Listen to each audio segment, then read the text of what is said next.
Hi, boys and girls. This is Grandma Sheila, and our story today is called Smart Move. Standing on the dock that jutted out into that turquoise water of the Bahamas, Sally gazed at the ocean. When she leaped from the dock, the water felt silky and cool all the way around her body, and it came up over the top of her head. And she thought, I just love scuba diving. I like to hit the water with a splash and sink right down until the sea closes over top of me. And then I can feel my body popping up toward the surface, and pretty soon it'll just burst through with a big splash. And I'll be in the sunshine. She had her son David with her, and he surfaced beside her and gave her the "I'm okay" signal. Well, Mom was glad to know he was okay. Well, then they both, with all their diving gear on, they sank down to about 25 feet. All around them were shallow caves in the coral wall. And those caves decorated the sides of those cliffs, begging us to explore them. Well, the rainbow colors of the sea creatures flashed around us, beckoning us to stop and stare at all of them. What's that? I thought, looking far ahead of us down into the sand. It looks like a gray tree twitching pollywog. I watched it approach, and then I realized there's no pollywogs in the sea. That's a bull shark. Less than a second passed, and that bull shark torpedoed right at me as hard as it could go. And then its lips opened, and you could see its jagged teeth in its mouth, and it was snarling. And it had a whole mouth full of those jagged big teeth.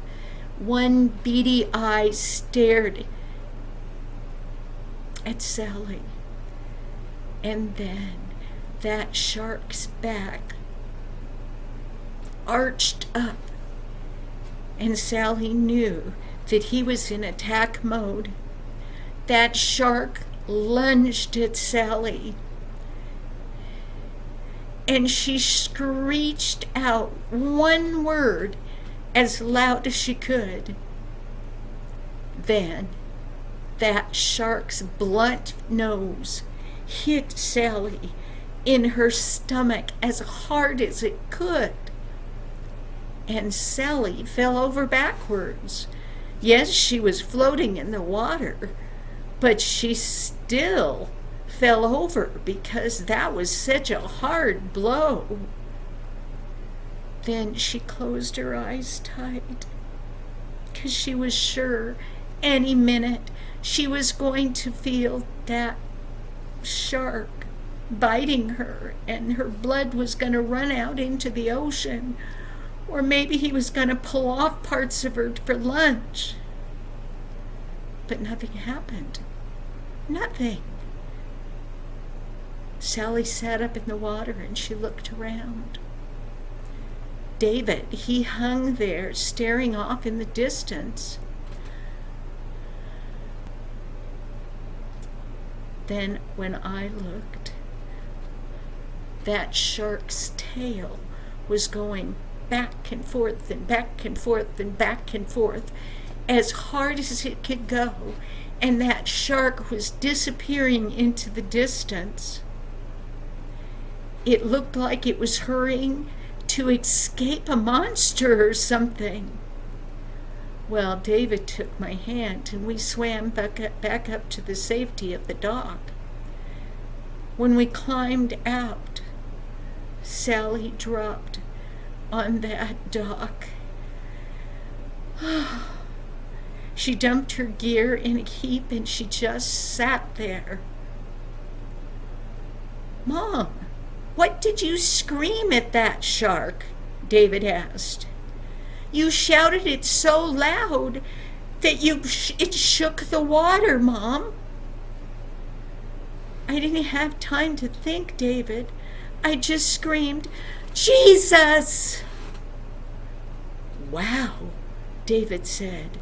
"You sure did a smart thing." Well, Sally or David will never know what that shark saw, but whatever it was, in that instant when Sally called for Jesus, he answered. Whatever it was frightened that shark away, and it takes something pretty scary to scare a shark away. Boys and girls, I don't know what kind of trouble you might be in or what kind of challenges you might have, but I do know that it's just plain smart to keep Jesus right here in the front of your mind. You never know when you might need him. The next time you come face to face with trouble, remember to cry out to Jesus. You know what? It's the smart thing to do. Thank you, boys and girls, and I'll see you next week. Bye-bye now.